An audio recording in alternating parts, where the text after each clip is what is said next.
And she said she don't even use seasoning on her food no more. Yeah, this was shade at Salt and Pepper. That was shade. And I got that. I dug it. I was like, ooh, okay, girl. Okay. What's up, everybody? Welcome back to My Twisted Lyf TV. I am Poetry. You are here for another recap and review of the TV show Love Goals on the OWN network. This is season 1, episode 6. Nothing Left Unsaid. This is going to be kind of short because I'm not going to actually do a full recap of the show because majority of the show was them actually performing their spoken word pieces. So I'm just going to try to get into like what I gathered from their poems. If there was lessons to be learned or if we learned something about the person. And episode 6, this is still the Althea and Benzino show. I swear they focus so much on Althea and Benzino's drama. It's like the show was about them and they just got their people over at the house with them, you know, and every once in a while we give a little tidbit more information about them. We have not seen any for real private moments with Q and Spinderella. We haven't seen any private moments for real with Mimi and Coolio. And then the kind of private moments that we have seen has been the girls getting together, Teresa, Sunday, and Althea. Or you may see Benzino off in the cut talking to somebody. But as far as the couples are concerned, we never really see any real interaction with them. Now, mind you, these people are only in this house for 2 weeks. I know the show was going on for 8 episodes, but they're actually only in this house for 2 weeks. So it's only been like a day or two since they had the obstacle course. What was that situation called? The obstacle course episode, where Althea and Benzino had a mini breakthrough as far as like working together. And Spirit was so happy, like, oh my God, yes, it's the beginning of something new. And I'm like, no, it's not the beginning of nothing for them because, excuse me, there's no way that these two should be together. I'm not a therapist or a psychologist, and I can see, Stevie Wonder can see, there's no way that they should be together. Somebody used Stevie Wonder in their poem. Was it, it was Teresa. Teresa used Stevie Wonder in her poem. So this particular week, what we're doing is narrative therapy instead of actual group therapy. So what she's done, what Spirit has done, has brought in 2 poets, Alicia Wise and Shihan. I know Shihan. Shihan is so fine. Shihan been fine since the day I met him. I met him 2002. We used to all perform spoken word poetry together. It's just, I love me some Shihan. He still sound the same. He still act the same. I think I met him in 2002. If I went 2002, it's 2004. I want to say it's 2002. I know we lost contact over the years. We lost contact when MySpace went down. That's how long, and it took me 2 years to get on the Facebook. So when MySpace went down, I still went on Facebook. So anyway, yeah, I love Shihan as a poet. I love him as a person. The attitude that he presented on the screen, that's him all day long. He acts the same way. He's a little bit goofy, playful, and he comes across in his poetry as well, the spoken word as well. I don't know Alicia Wise. I've never seen her before. I actually never heard of her before either, but that doesn't mean anything. I don't know everybody. I got this one strand of her, y'all. It's really giving me the blues. This is wash day. I need to wash my hair. This right here. It's one strand of her. That one strand is giving me the blues. Anywho, so basically, Spirit has brought together Shihan and Alicia to work with the couples, or the Shihan to work with the guys, Alicia to work with the girls, and try to get out of them what they're feeling inside in words. The way that Spirit described it, she wanted them to talk about where they're from, where they're at now, and where they hope to be as far as themselves and their relationship. That's what she wanted them to bring out in their poetry. The basic of it is just be yourself, be true, be authentic, be real.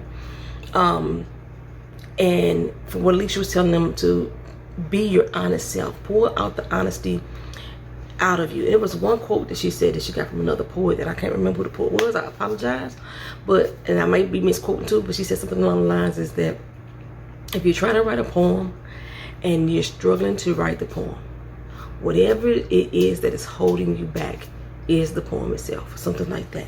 I was like, that's some dope ass shit right there. That is some dope ass shit. So they all practice, and basically everybody wants to speak their truths, you know.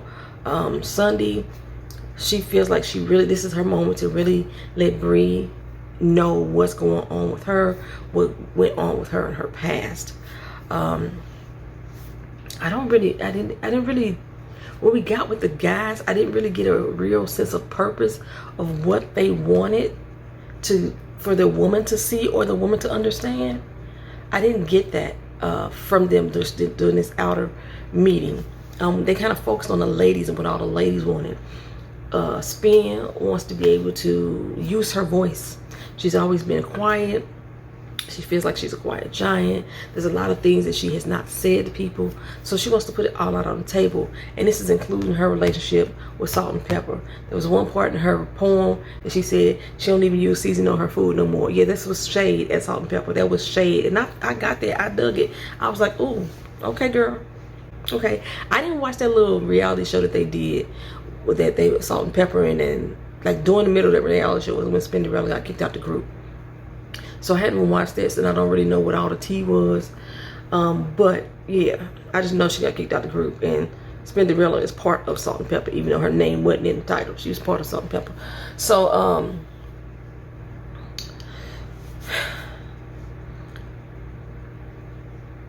who else? Teresa. Teresa, like I said, she's wanted for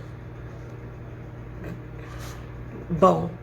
I can't think of his name right now, Dwayne, to just really hear her, to understand exactly what she's really been saying all this time. But she feels like he has always blocked her out of core situations in a relationship and core decisions. Like her voice is not being heard, and the things from her past, she hasn't talked to him about, because he just found out about him. Oh, yesterday. She said it was just yesterday. So this is just a day after they had that whole big talk about the abuse. So it's been 2 days since Althea and Benzino had their little breakthrough up on the obstacle course. Okay, so then who else we got here? Sunday, Teresa, Althea. I don't believe Mimi really said anything. I don't remember Mimi saying anything specifically.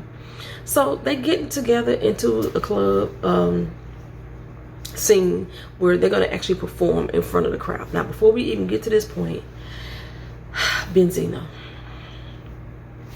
we have been so focused on the shit of a person that Althea seems to be, that she portrays herself to be, the selfish and gold diggerish mindset that she has, the hot temper that she can't control, the physical abusiveness that she can't control. And I said in the beginning, Benzino is a victim of domestic abuse. He's the type of person that get his ass beat by the person that they in a relationship with, but still want to work it out. We can make it happen because I love you. I did everything for you. You're my world. You're my shining star. No, you're my starship. You are my starship. Come. Okay, so yeah, that's how Benzino feel. But we have failed to really get into Benzino's issue. Well, I've said it. Benzino wanted that girl back. I've been said that. Benzino is delusional. He is delusional. They said a nice hello, spent one day, 24 hours, not bitching at each other, and now he think things are the way that they should be in his mind. He think they back together. They back on the road to together. And where it has fucked up at, and what Althea says that she has been wrongfully doing a lot over the years, is that she'd go back and she'd sleep with him again. Now, we didn't see her actually sleep with him. They didn't actually say that they slept together, but they implied it. Because Benzino and Althea was talking in his room. That she asked for a hug, good night. You hear the long hug, you hear the kiss. You know, they both been drinking a little champagne, whatever they drinking. And champagne and Ripple mixed together. They've been drinking that shit. And, you know, then all of a sudden we see Althea leaves out of Benzino's room. She got on her negligee or lingerie, white robe wide open, you know, looking like a little sex pot. Like they coulda, woulda, shoulda smashed. Or that she was at least teasing him, getting his little Johnson hard and leading him on. So that happened. So in Benzino's mind, we are on the road back to redemption. But Benzino already booking trips, baby. He's like, okay, remember that spot in Bali that we talked about? So yeah, I'm gonna book a spot in Bali. You want the kid to go to? I'm gonna get the tickets. She's like, yeah, that would be nice. But when she said, Benzino, you moving too fast, baby. We have not spent a full 24 hours not being mad at each other. We haven't been able to sit in the same space with one another. And you already booking us trips. We've been dealing with each other for 7 years. You've never booked a trip for us before. If they've taken anyone, evidently she must have did it. But she said you've never booked a trip. Well, she didn't tell him this. She told us this. She should have told him that. She just kept saying, it's just too soon. We moving a little bit too fast. You moving too fast. It's a little bit too soon. We're talking about taking trips. But she telling us in the confessional, we ain't never took a trip before. Why are we going to take one together now? Althea has checked out. She probably would not mind dating Benzino again and maybe starting over, at least from this point in her head. But she doesn't want to close off her other dating options. She done met somebody. She thinks he's really nice. Benzino said they had only knew each other for a day or something like that. But the way that this person talks to her, it makes her feel just from that conversation. She likes that feeling and she wants to explore it more. And Benzino ain't trying to hurt it. I done sat up here and wrote this nice poem about you. Benzino's trying to woo her ass. He's trying to impress her with his words. I done wrote this nice ass poem about you and you worried about some other dude. Fine, go on the trip with that dude then. Go on be with him. I hope you're happy. Move on with your life. I hope you're happy. Now he antagonizing her. It's like he wanted to argue with her. And I'm so proud. Oh my God, I can't believe I'm saying this. I was proud of Althea in this moment for not arguing back with him, for not turning the fuck up. She did her little breathing exercises. She flicked them big ass eyelashes. She adjusted that fucking wig. And she sat there and she said, let him go off. But he ain't getting it. He ain't getting it. Fool, we've been trying to kill each other for 7 years. Do you think because I shook your hand and let you squeeze my ass that it's all done and washed now, that we back on the same path? That's what we've been doing all this time. That's what's been wrong with us. It's time to break that pattern. I fucked up by going in your room. She need to admit that shit. She should have never took her ass in that room. Should have never took her ass in that room. But Benzino think, oh, you done broke my heart. You fucking me over again. You dogging me out. I loved you. And here you are breaking me again. Fuck you then. I'm not going to even do the poem. I'm not going to do the exercise. I done wrote this nice shit about you. And you can't even give me what I need. No, they should not be together. He's emotionally abusive as well. But he used his victimhood to abuse her. That's what he does. So, it's poetry night. Spirit got up there on stage like she done this before. She said both of these poets was her friends, so maybe she goes to the poetry spots up in LA. I got something in my eye. I feel like I got boogies in my eye. Eye boogies. I don't know. So they go to the little spot. She said they were going to do this in front of the group. No, it's a group of people and the group, which is all fine. Most of these people are in the limelight anyway, so they don't have stage fright. They're not shy about getting up on stage. Benzino is like, you know what? For him, he said he'd been writing poetry all his life. This was going to be easy for him. And Benzino sat down there and said, I just got these 8 bars left to finish. I was like, dude, that's not a poem. That's a rap. Poetry's not written in bars. But okay. A lot of people like to say the poetry and rap are the same thing. They're not. They are so not the same thing. As a poet, I'm telling you, poetry and rap are not the same thing. There are poets who can rap. There are rappers who can write poetry. But poetry and rapping aren't the same thing. They're based on a similar concept, but they aren't the same. They just not the same. If that's the case, you might as well say that every person that writes a song is a poet, and that's not true either. But getting back to it, Coolio, because he's a rapper, I thought that he was going to be able to, you know, slide right on into the poetic mind frame just like Benzino was. Q said he's already done spoken word before, so, you know, this is his shit. He got it in the bag. I was excited to hear Q, you know, because I'm a poet, and I ain't never heard him on Poetry Scene either. So I was like, let's see what he got. So all the poems, we get up. Teresa goes first. Teresa talks about who she is today. She seems like she's the only one who listened to the assignment.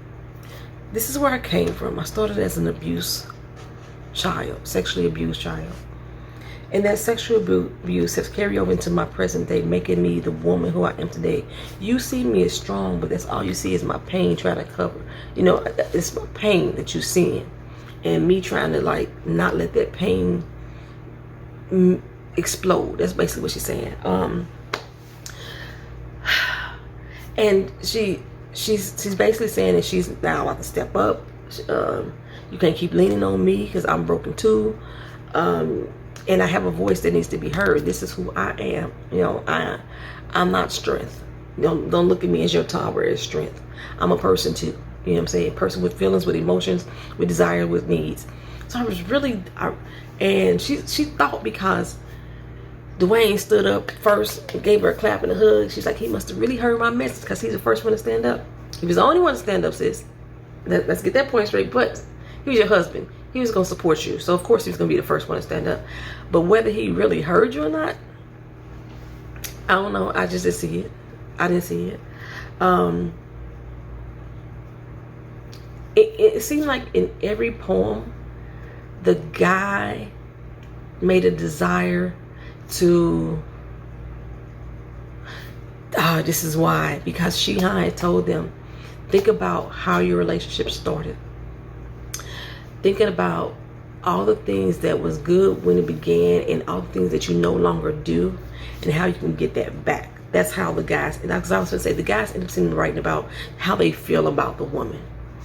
Instead of the assignment, which was like start from where you came from, where you at now, and where you see the future. So Dwayne basically told his woman, I'm gonna love you forever and forever and ever, amen. You know, that's basically what he said. Then we go to Sunday. Sunday talked about her abuse and not wanting to love him, and she's ready to love. I am ready to love. She's ready to love, ready to jump on in. Breon talked about the first time that he met her, you know, used the metaphor of the napkin that she first dropped that she claimed she didn't do, and she did the bend over. She did the, what is that, Legally Blonde? The bend over, drop the pen, the snatching, yeah, the bend and snatch. She basically did that in front of Breon. And yeah, he just talked about how much he loved her. He's ready to rock with her, and for her to be his only one. He's ready to put away his player's card for her. You know, she's worth all that. Mimi and Coolio. Mimi is like, I hope this motherfucker hear me. Okay, trust me, Coolio heard her. When she said she was ready to carry his last name, his face looked like, what the fuck? That's not what he gonna do. Mimi, he not gonna marry you, girl. I'm sorry. Coolio is not gonna marry you. And I could tell Coolio not gonna marry you by that poem that he did. But she was basically saying, you know, she's tired of just being the girlfriend. She tired of this back and forth. She wants something to hold on to, being in his last name being it. Okay, he got up there and did his poem, which was funny as fuck. I love the fact that he added some comedic sense to it instead of trying to make it all snappy, flowery. I love that.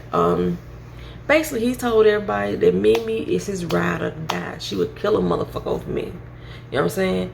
And I love you forever, girl. You ain't going nowhere, and I ain't either. That's basically, he said, we together. But he ain't finna marry you. I don't think that he finna marry you. And his biggest fear is dying. I don't know if she really heard that in that poem. His biggest fear is being killed from something in life, something from his past catching up to him. And he feels like he needs to be protected, and Mimi has been his protection because she is his ride or die. She's not going to let anything happen to him. When he goes on his drug binges, she's there for him to help pull him back out of his dark places. He looks at her as his shining light. But marriage, I don't see it. Sorry. Okay? It was all cute. Althea got up and did her poem, and Benzino felt it was an attack on him. She basically said the poem was about her and her self-growth. Self-growth. Self-awareness. Her growth of where she wanted to be. I've always been this type of person. I've always, in my relationships or just in life in general, and I'm saying today that I have not been true to myself. Now it's time for me to be true to me. I can't keep continuously doing what everybody else think I should be doing, or I can't continuously be doing everything that everybody else think or say I should be doing. As I've been trying to say all the right things, but every time it comes out of my mouth, it's always wrong. And that's because I'm not being my authentic self. I almost caught my feels when she was talking. But like I said, Benzino was like, well, I thought she was finna get there and say something nice about me. This ain't about you, bro. This is about her. Same thing I've been saying to you this whole doggone season. This journey that you own ain't about the other person. It's about you becoming a better person. In order for you to be fully there for somebody else, you have to fix yourself first. And I think Althea finally realized that, or she's starting to realize that, and that's what her poem was saying, but Benzino wasn't hearing her. So he got up there and did his poem. I got teary-eyed too though, but he got up and did his poem about how much he loved her, how much he wanted to be with her, how much his son matters. When he look at his son, everything about him that makes his world bright, he's still not, because he's not with her. It sounds like an addiction. He's addicted to the pain and the drama that she brings. Because one, he needs to feel like a victim, and he needs to feel like a hero at the same damn time. And at this time, she gives them both. Okay, but yeah, in the end, he finally said the same thing he said when he walked out of her room. I'm going ahead and let you go. We need to be on our own separate ways. I'm finally letting you go. You done broke my heart for the last fucking time. I wanted you to break bread with me. Or break, because I know I am your bread. I could be everything that you need. I'm your food, I'm your medicine, I'm your water, I'm everything that you need. Break me like I'm bread. But you done broke me, girl, for the last fucking time. It ain't gonna happen no more. They still going back and forth, I believe. Still going back and forth. He still ain't let that girl go. She done said it in so many ways that this is done and over with. I know she might still bust it wide open for you, but she ain't busting her heart open for you. That's what you not understanding. Just because somebody spread their legs don't mean that they ready to spread love to you. Okay. Then we moved on to Q and Spinderella. Q's poem, you could tell he's a poet. You could tell he's a poet. He had so many good, rich metaphors in there. Basically just telling her how much he love her, you know. You my rock, you my shining star. And I'm going to be there for you too. I'm going to be your ride or die. You know what I'm saying? I'm going to be your Mimi to the Coolio. That's what I'm going to be for you, is what he basically told her. And then Spinderella, she got up there and she just talked about how she needed to use her voice. She should have been saying it all along. So basically, to everybody that's ever dogged her out, fuck you. Everybody that's ever broke my heart, fuck you. To the people that I used to call my sisters, who played to be my friend, pretended to be my friends, you know, everybody who has not allowed me to be me, use my voice, who mistreated me because I was so kind and sweet, fuck you. You know what I'm saying? Say it with me. Fuck you. That's basically what Spinderella's whole message was. So she was the last poem of the night. You know, everybody was like, well, but do that shit. Do that shit. You know, like I say, Spinderella's always been the quiet one in the house. She don't want to ruffle nobody's feathers. She gives her opinion in a nice way. So she won't, you know, hurt any feelings, or she don't want to feel like she being challenged because she don't want to have to defend herself. offer her opinions or offer her feelings. So she's been that quiet person. So this poem was her release, for her coming out of her shell and finally standing up for herself. Q has always been saying he's her rock, he's her foundation, he's all this to her, and then some. She needs to be it for herself. You know what I'm saying? But there was a point in there in Q's poem that people, like, still have not addressed, because the way that their relationship looks, it looks as if that Q has no issues, but I'm telling you, Q is very, he feels some kind of way about being in her shadow. He does. He feels some kind of, he hasn't said it. They haven't really focused on it. Because even in that poem, if you listen to the words that he said something about the fact that I quit my job for you. You know what I'm saying? But he said, I quit my job for you so I could go on my own way, become self-employed myself and have more time to be with you. He's saying, I done gave up some of me, and you still don't recognize it. You still don't see me. You still don't understand all that I've sacrificed for you. And I need you to know that. I need you to feel that. I need to understand that. I need you to see that as love. But for some reason, they are not focusing on the fact that he's saying these words. Why he feels he's in her shadow. Maybe I need to talk to Spirit. We on Instagram together now, girl. Maybe I need to hit her up. Oh, the show over. I can't talk to her like, you know, I'm going through it with him right now. But, you know, I said this was going to be short, didn't I? This ain't short. That's pretty much the end of the episode, y'all. We just got some good poetry. I think everybody's poems was really pretty nice, pretty well written, pretty well thought out. I think it kind of expressed what they wanted to say in that moment.